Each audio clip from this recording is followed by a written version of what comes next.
Well, how's everyone doing this morning? Good Sunday morning to you. It's bright and pretty outside. It's a little cold this morning. I don't think it got down to 0 last night, but it got close. And it's supposed to warm up over the next couple of days, I think. So I think we're in for some more decent temperatures over the next several days. Let me look here. Well, by the end of the week, we could see some negative temps. But according to that, it's only going to be, -4 or 5 or something. So none of that -30 below stuff, maybe. Maybe we're done with that. Fingers crossed, right? Anyway, turn in your Bibles to Proverbs 17, verse 17. Proverbs 17, verse 17.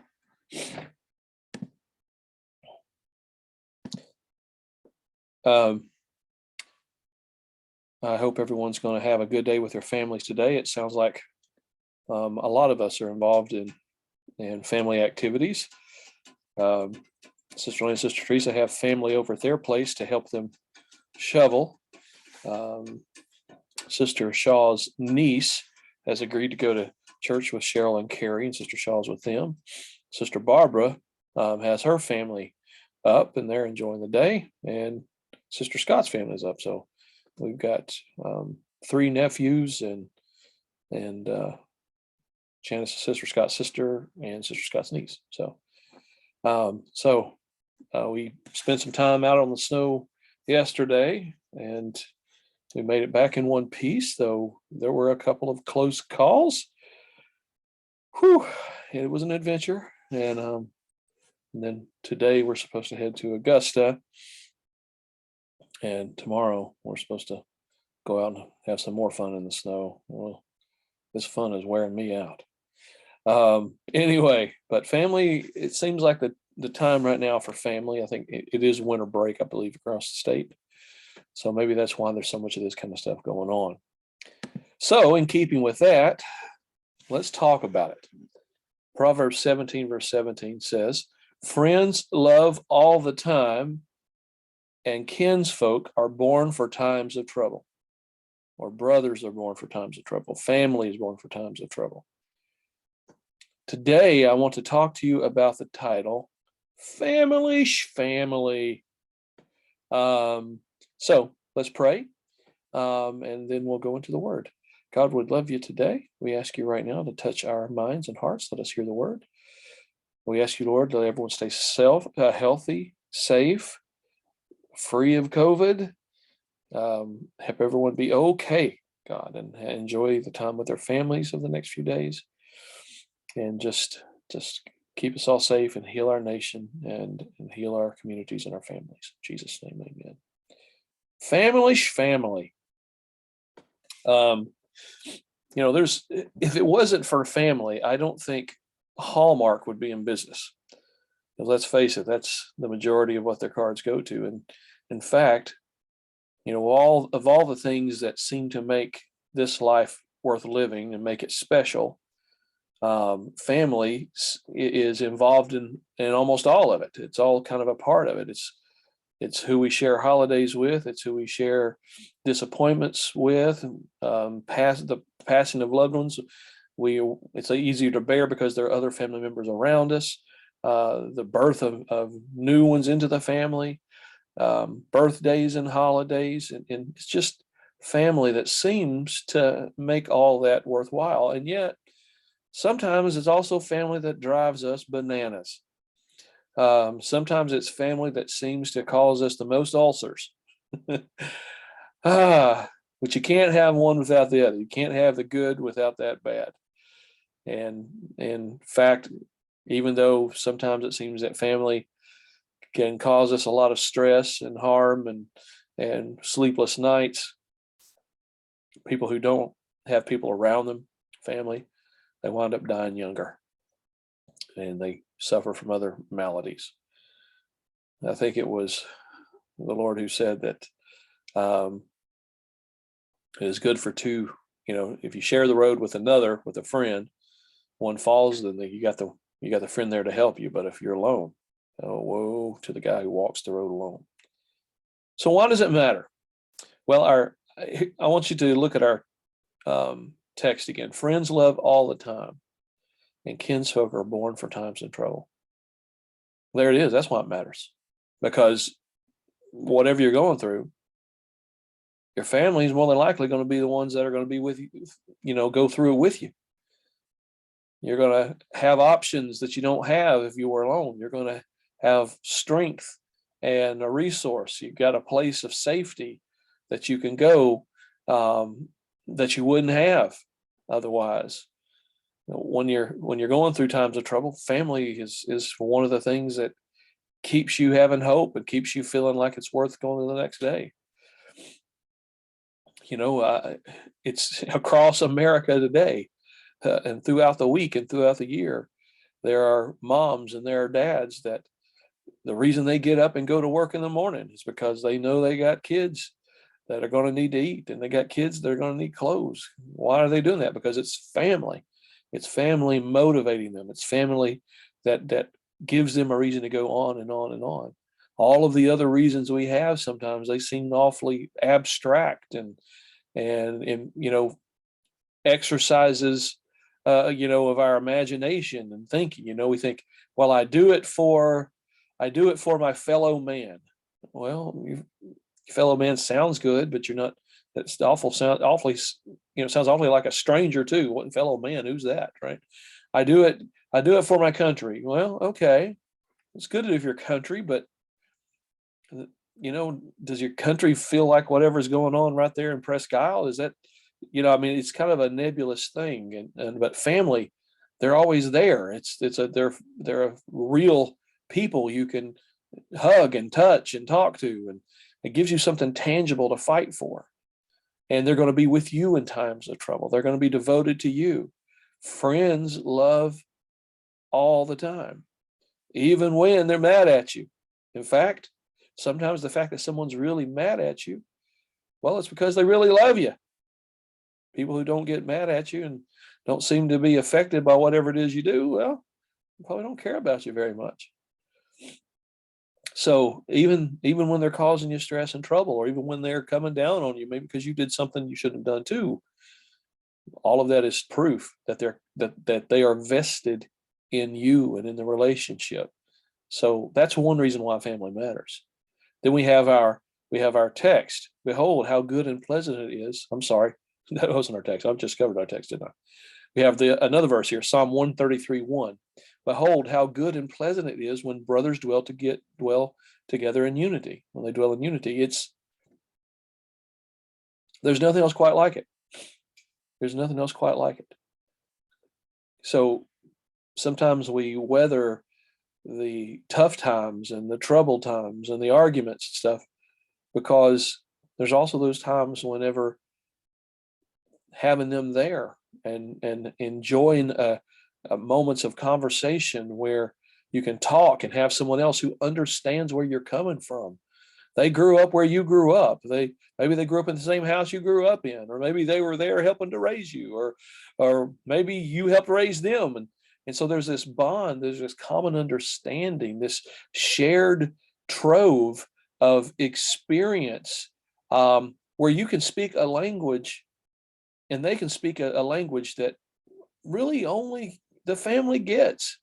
There are certain references and things, and you can say, "Oh, it reminds me of Dad," and no one else may know what in the world you're talking about, but your sister knows, your brother knows, and they're nodding. Yeah, boy, doesn't it, right? Or you do something, you say something a certain way, and person in the house knows exactly where you got it from, so they can think ahead and anticipate your needs before anyone else can. How good and pleasant it is when brothers dwell in unity. There's nothing quite like it. I remember as a young person going off to college 6 hours away from where my mom and dad and my brother and my sister lived, where we grew up. And it didn't take me long before I had, a whole bunch of new friends at college there. And it was a good time. But it was also kind of nerve-wracking time. It was a high stress time.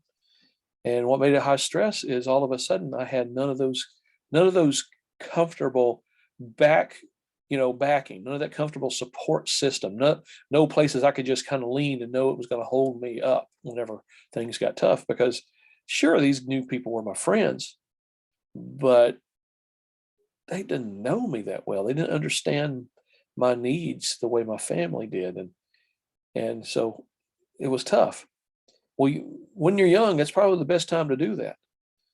You're a little bit resilient. You got time to make some mistakes and still be able to, clean it up afterward. And usually it's family that comes behind and cleans it up. But once you start getting a certain age, it's tough to be on your own. It's tough for anybody, but it's even more scary whenever the older you get. Family matters. It's good to have family close by. Good to be with them and be able to talk and understand each other. Now, so that's why it matters. What does it look like? How do we know what family is? Well, 1 John 4:20 says, those who say I love God and hate their brothers or sisters are liars. After all, those who don't love their brothers or sisters whom they have seen can hardly love God whom they have not seen. There's some lessons in there for those who love and those who hate. And that's the fact that family is based on and closely related to what we see. Who we love, what we love, is greatly impacted by what we see. Now, I want you to think about that. This isn't me talking. This is John talking. And he clearly paints a connection between it being easier to love someone whom you've seen. Why is this? Well, the word family comes from the same root as the word familiar. I want you to think about that. The word family comes from the same root as the word familiar. We tend to love naturally, have built-in affinity and affection for those that we feel kin to, those we feel familiar with. And to a great degree, that is impacted by those who look like us. I've done this demonstration before. I told you about when I was young, my mom and dad got me a pet rock. I thought it was cute. Someone had taken hot glue and glued a couple of, few pebbles together. And they were a particular shape and a couple of googly eyes on it. And it kind of looked like a basset hound there, made out of little rocks and googly eyes, right? And it was cute. I liked it. And I set it on a shelf and promptly forgot about it unless I was putting things on the shelf or cleaning the shelf, and then I'd notice it and kind of smile. But I can't say that it did much more than that as far as my affinity for it and my connection to it. Now, it was one example of what was going on between my mom and dad and me. There was a real connection there. So as a gift from them, I felt a very powerful connection there. And I felt less of a powerful connection to that glued together collection of rocks. And then we know if we actually get an actual pet, we find that people tend to gravitate more toward warm and fuzzy pets than they do the cold-blooded pets like reptiles and fish. They like fish and they like reptiles, but usually it's a lot more rare for them to feel all cuddly and affectionate with their pet python than with their pet puppy. And so what's going on here is the closer in spectrum we get to looking like us, the more affection seems to just happen naturally without us having to drum it up or condition it into existence. So family, it's natural to feel natural affection for those who are literally born from the same genetic pool because, well, they have that so much shared family, but also shared appearance usually. But there's also something to be said about how familiar anyone who becomes a part or comes to be a part of our lives by spending time with them. In other words, we can feel just as close a bond as with a genetic brother as we can an adopted brother. What happens? Well, over time, living together, they start kind of taking on some familiar things and start looking like family to you in very real ways. They begin to be a part of what the group is defined as. Is the group, sort of transforms a little bit their way, and they transform the group's way, and over time they become natural to you. When you see them, you don't think other, you think brother, right? So what we see here is that, and I think if we analyze this verse, John wasn't just talking to genetic brothers and sisters. He was talking about other people in the church that weren't necessarily genetic brothers and sisters, but they were brothers and sisters now because they had that familiar bond. And yet he's also tying it to sight. So what we get from this is this. Family is naturally going to be those who we feel a kinship to and who look familiar to us. We naturally are drawn to them. But that also means there's a pretty wide spectrum for variation there. So it can be other people who don't look exactly like us, but still they're other human beings. So how does sight matter? How does the familiar aspect of someone's look matter? Well, it just means that we are capable of developing family bonds with those, obviously, who are born into our family, but also with those who are not. So here's what family looks like. We're talking about family, why it matters, and here's what it looks like. Family looks like people. Family looks like people who treat each other like family. People are family who act like family. Think about that. People are family who act like family. That doesn't mean everyone's perfect. That doesn't mean they never say a cross word. That doesn't mean they don't do things. Sometimes family can be pretty hard to get along with. But overall, family are people who act like family and are there for you. So here's what we do because it matters so much, because family is so central. Family is so important. Colossians 3:13 says, be tolerant with each other. If someone has a complaint against anyone, forgive each other. As the Lord forgave you, so also forgive each other. So because family is so vital and important and necessary for a happy, healthy life, we forgive each other. And in my estimation, it's always been in my family dealings that I have to forgive everyone else a lot. They seldom have to forgive me for anything because I don't do much that's wrong, but I have to forgive them a lot. And I do because I love them. I'm just kidding. I'm just playing. We have to forgive each other. They have to forgive me and I've got to forgive them. Why? Because family's important. It's more important than the job. It's more important than the current discomfort. It's more important than the car breaking down. It's more important than this particular bill that I've got to pay. It's more important than my hobby. It's more important than entertainment. It's more important than money. We forgive each other because if we don't have them, if we don't have someone connected to share all these other things with, all those other things don't wind up mattering. So we forgive, we get over, we work through, we keep helping when, man, it feels like they've gotten enough help, right? Just remember, you're going to need it too someday. And maybe you've already had to need it before and you're repaying the favor. So we forgive each other.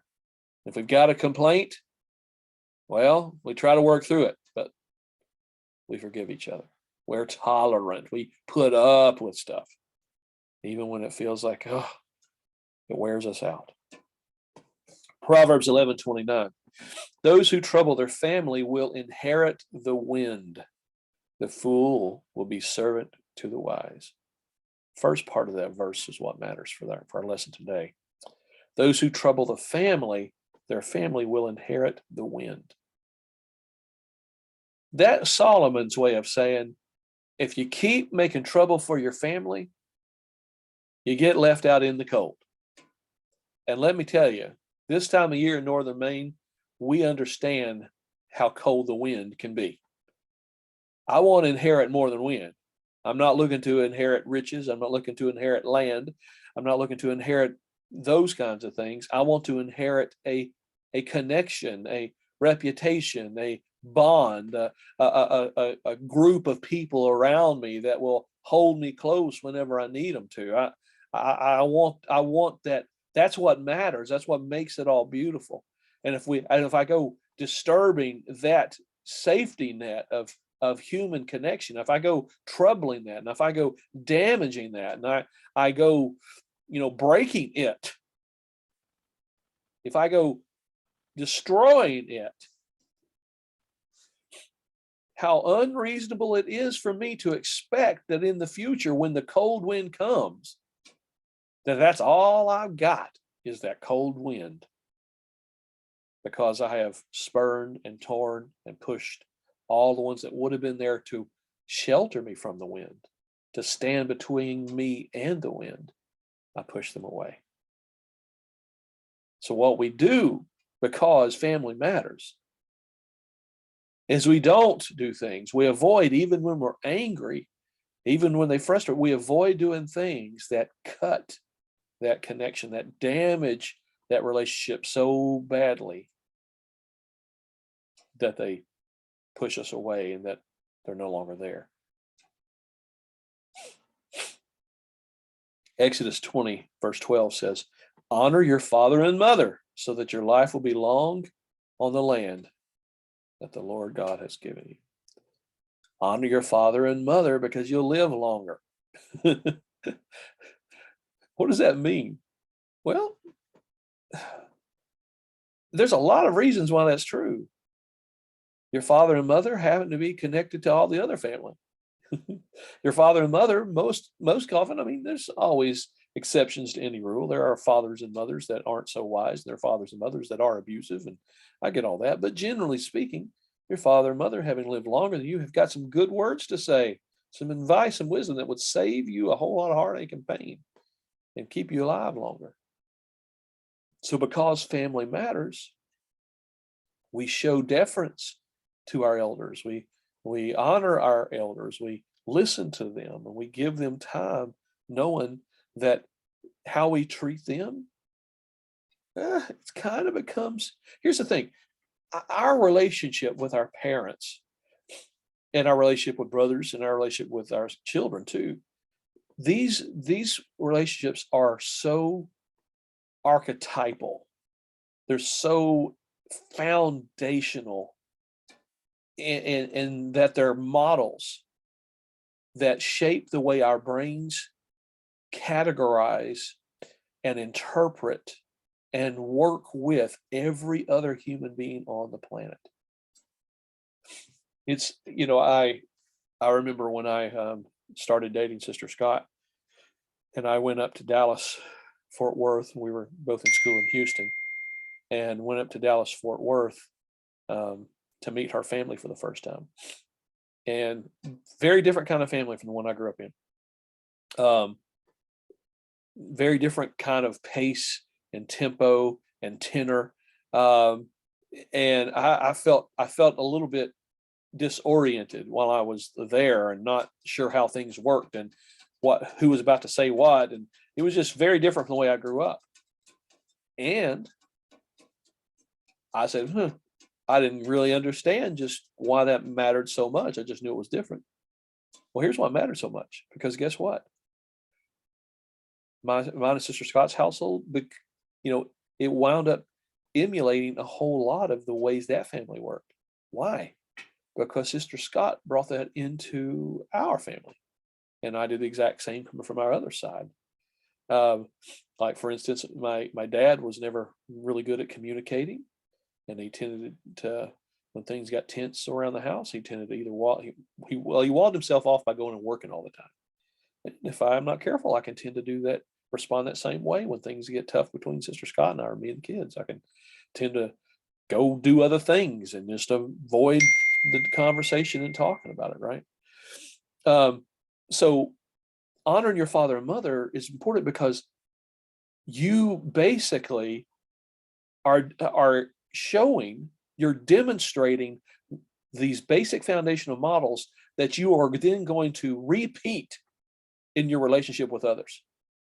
So you're hardwiring certain relationship circuits in your brain that will be used over and over and over again throughout your life.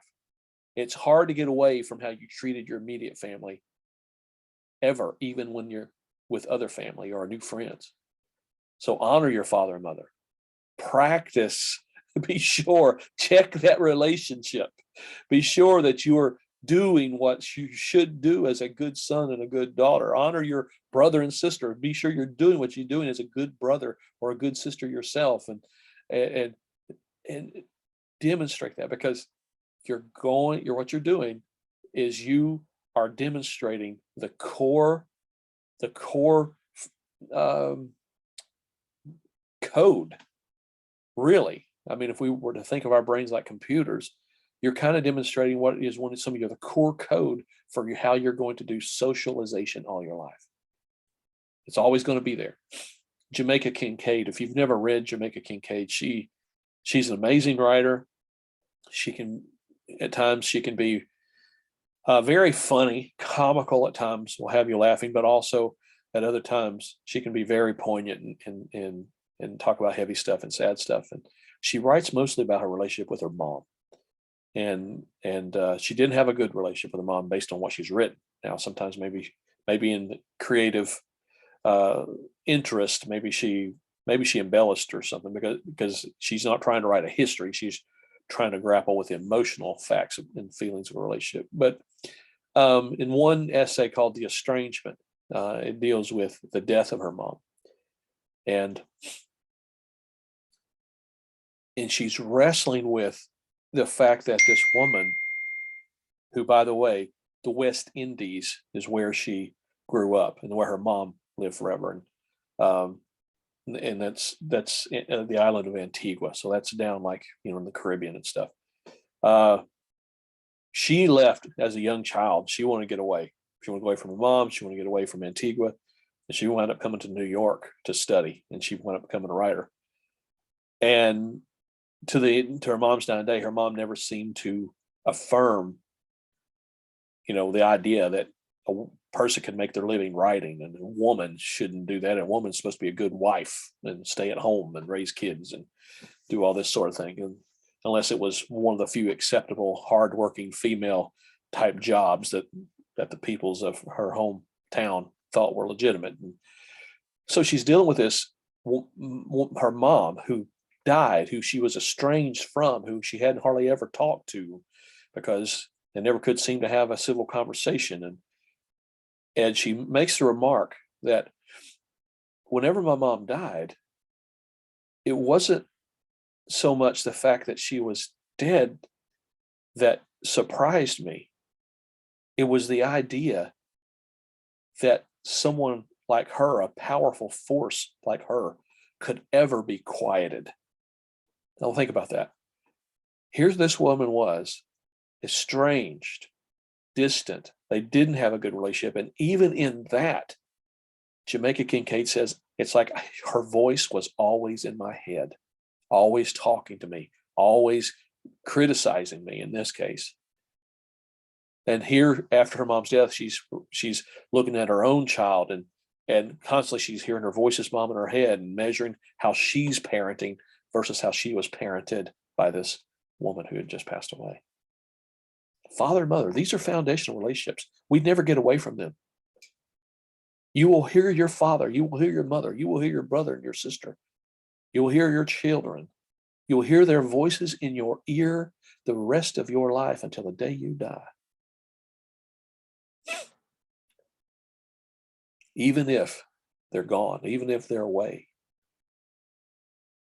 Be careful with those relationships. They define you, whether you want to admit it or not. They shape how you see others. Those are the primary lenses through which you measure everyone else. Finally, Colossians 3:21. This is what we do because family matters. Parents, do not provoke your children to wrath. You'll wind up discouraging them. Fathers, don't provoke your children. Moms, don't provoke your children. We can get frustrated with our kids, right? I've talked to how kids ought to treat their parents. Now I'm talking how parents ought to treat the kids. Kids don't have it down yet. They got thousands and thousands of mistakes yet to make. Expect the mistakes. Train them, try to guide them. And when they don't get it right, don't fly off the handle. Don't berate them. Don't insult their intelligence. Don't call them names.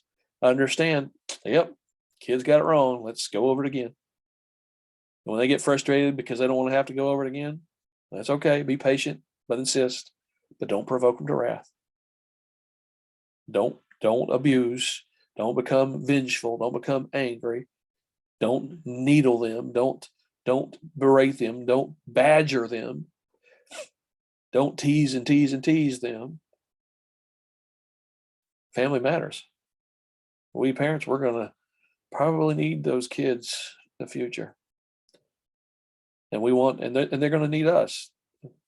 They're going to need our affirmation and our approval and our love and support, and need to be picked back up and brushed off again. And then winds up turning around where they're the ones providing the support for us and affirming our value and picking us up because we've fallen because our stupid legs don't work like they used to, right? Family matters. So before you go saying to yourself, family, Shfamily, and just going off half-cocked to say, I'm doing my whole thing, you better just think about it again. You better think about it again. You're going to need some warm arms. You're going to need some strong hands. You're going to need a kind voice. I love you. I hope you have a wonderful Sunday, and we will see you next Sunday. Bye.